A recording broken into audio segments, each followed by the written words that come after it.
Freshman Caitlin Yeomans, also known as Ace, has a new roommate here on HU campus, and it isn't human. The roommate is in fact a furry companion named Prince. Jewel Harris has the story. Did you know that there's a dog living amongst us? That's right, a dog has settled down on Roush First. Here he is. So what is Prince doing on campus? Prince is my emotional support animal. He is an F1BB mini golden doodle, which means he is just a little bit more poodle than a lot of other golden doodles.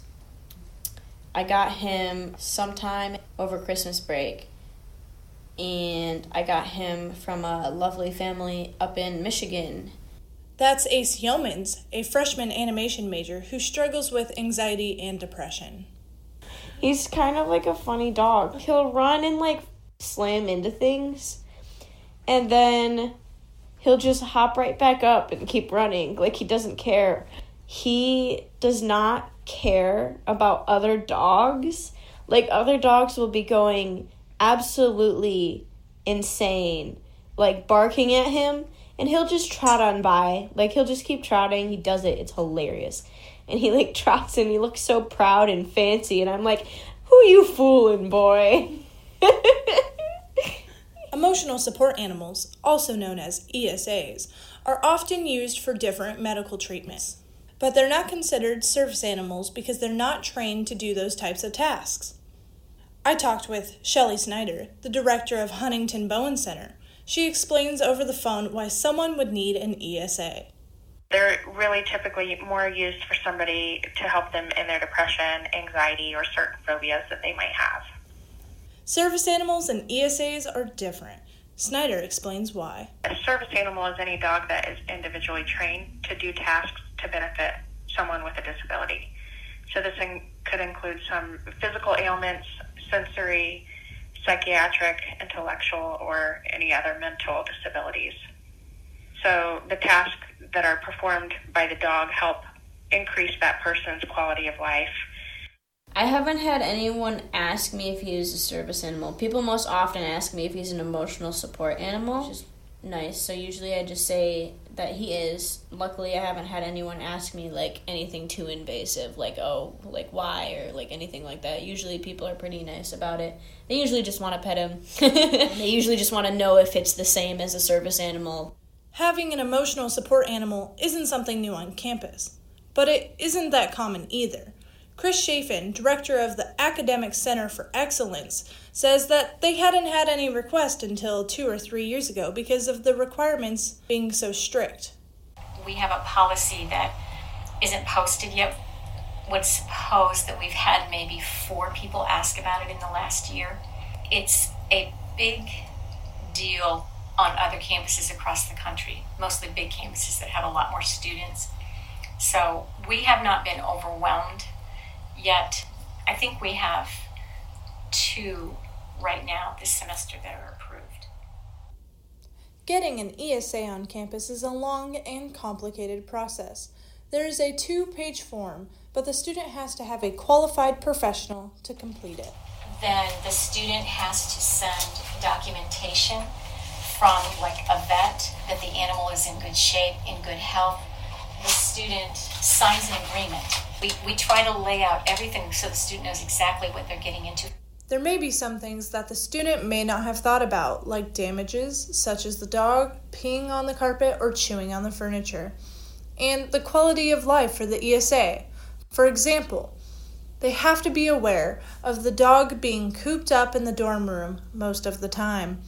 With each ESA brought onto campus, the student is well informed on their new responsibilities. I'm not concerned about having him in the dorm because he's pretty well behaved. He doesn't really get up to much trouble. He's pretty potty trained. He likes to sit next to the door when he needs to go out. He's really nippy, but that's just because he is teething right now since he's 3 months old.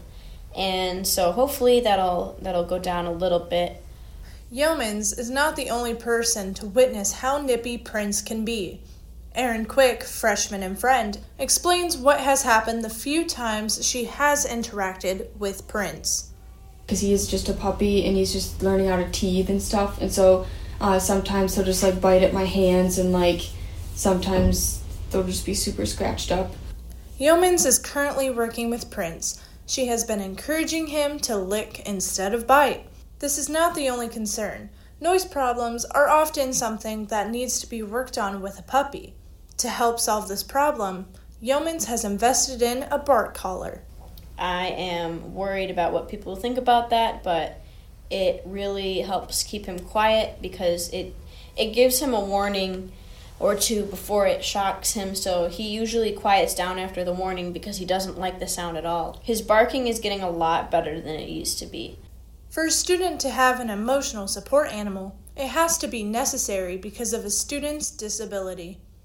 So the student has to identify as having some kind of a disability that causes a significant limitation in a major life activity.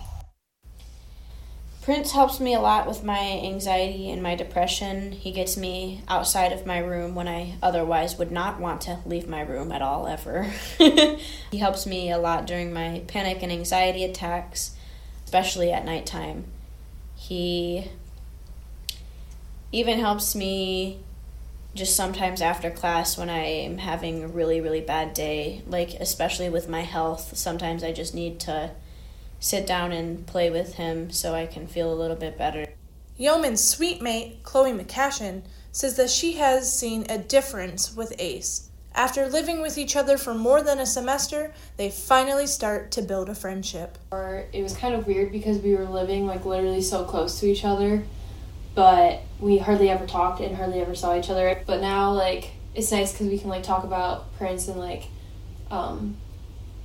we get to bond over that, and I think it's really like opened up a relationship between us. And so like we don't just talk about Prince either. Now we like see each other more, so that's really cool.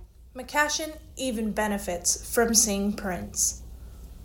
Prince has supported me emotionally multiple times, and not just like when I'm stressed. I think also just like if I'm feeling sad, he always makes me happy. McCashin isn't the only person in her building that is affected by Prince. Quick also has spent some time with the ESA. It can be fun. Sometimes it can be not so fun. Usually it's like, it kind of depends on the day. So like the times I have watched him, like I guess I really can't complain. Like he hasn't been terrible. He's just super energetic and super like lovable and happy. And it's kind of like, how can you just like not be happy with that cute face? As a resident of Roush First, I have seen many people interact with Prince. They always smile when they see him. He even brightens people's day when he is around. When I take Prince out, it's really great because I see what a positive impact he has on not only myself but also other people, because he makes other people smile, and people often tell me that it's what they really needed that day, or it really helped them through a stressful moment. And that just really makes me happy because I'm glad he's helping other people and not just me. I'm Jewel Harris, reporting for the Huntingtonian.